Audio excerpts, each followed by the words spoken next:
vote for us. He led his party to a landslide election victory in 2019, but Boris Johnson was to be undone, both by events in which he conspired and also by his own character flaws that critics say made him unfit for high office. Boris Johnson has no social vision. There is no moral leadership. But for him, it was always about becoming Prime Minister, not about being Prime Minister. And I think he knows himself well enough that he knows that he does not have the skills that you need to be a successful Prime Minister. Sonia Purnell was a reporter working alongside Johnson in the Brussels bureau of the Daily Telegraph.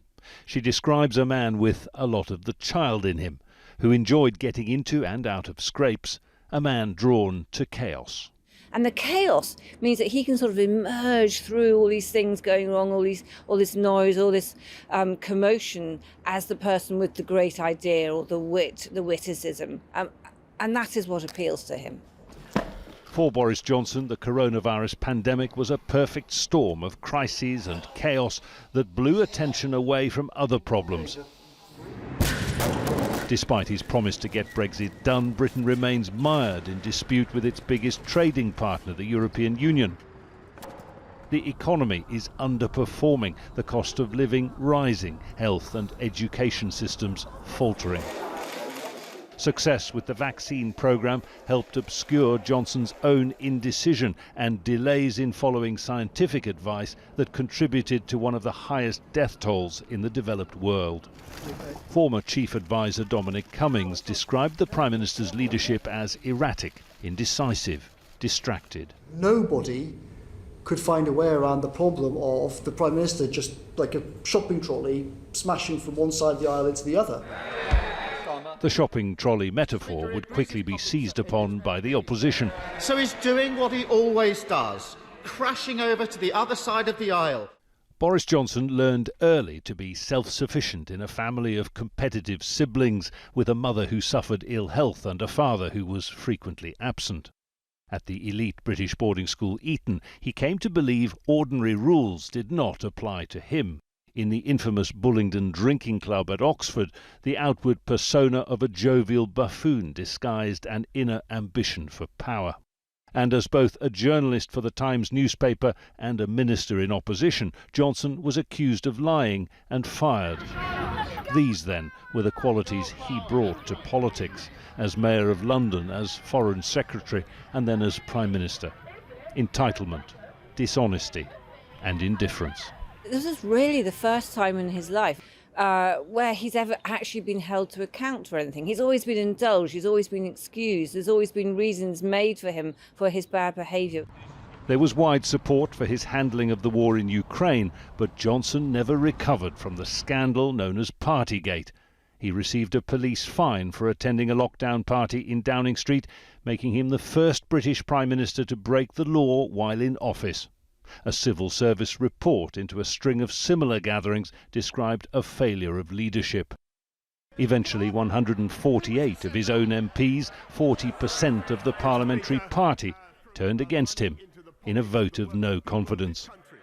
Boris Johnson limped on for a bit, but the reasons to forgive him had run out. Jonah, Al Jazeera. Let's cross to Paul Brennan. He's joining us from London. So you were at the announcement that was made by Boris Johnson. Paul, talk us through the statement and the dramatic moment.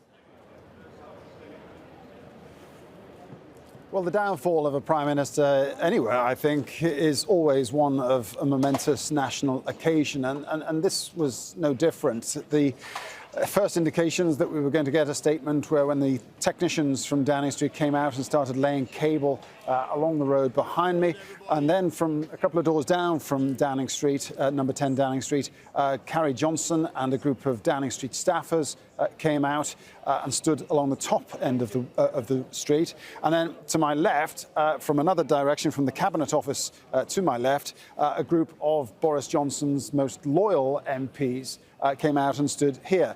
At the gates of Downing Street, at the far end of the street, there was a large group of the general public, along with demonstrators sending out music through loudspeakers, and it really built up for a really climactic situation. Finally, the lectern came out into the middle of the street And very quickly after that, Boris Johnson emerged. He didn't hang around. There was a round of applause from his supporters for him, but he didn't stop to acknowledge that. He went straight into the speech that he had prepared for him and delivered it. A short, sharp speech. The reaction among the commentariat that I've been looking at on social media in the wake of that speech are that it was, devoid of any self-reflection, frankly. There's a lot more he could have said about his own personal shortcomings that have brought us to this stage. He talked about the decision of the Conservative MPs to oust him as eccentric, which rather suggests that he thinks they've lost their minds. That said, there are many people who will not be mourning the loss of Boris Johnson, and not least of them is Keir Starmer, who is the Labour opposition leader. Let's hear him. He needs to go. He can't cling on in this way. His own party have finally concluded that he's unfit to be Prime Minister.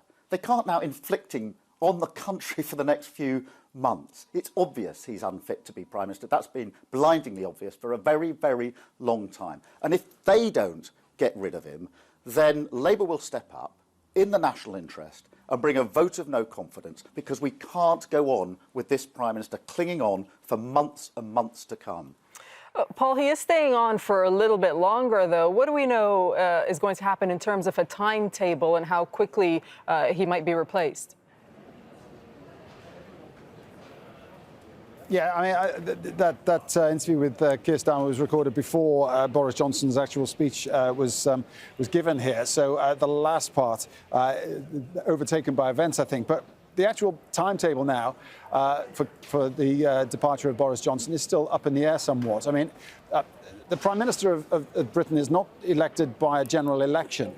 The party takes power through a general election, and then the Prime Minister is elected by the members of Parliament of the biggest party from that general election. So it's down to the Conservative Party in Parliament to make the process work. Now, the 1922 committee is the backbench committee which organises votes of no confidence, for example, and it will be for them to set the timetable. And what we're looking at most likely is for the candidates to present themselves, and the expectation is that we could whittle it down to two leading candidates by the summer recess, which is July the 21st. They could then spend the summer campaigning amongst the Conservative membership, that's around 100,000 members, with a view to holding an election in the autumn time, in time for the annual Conservative Party conference, which is later in the autumn.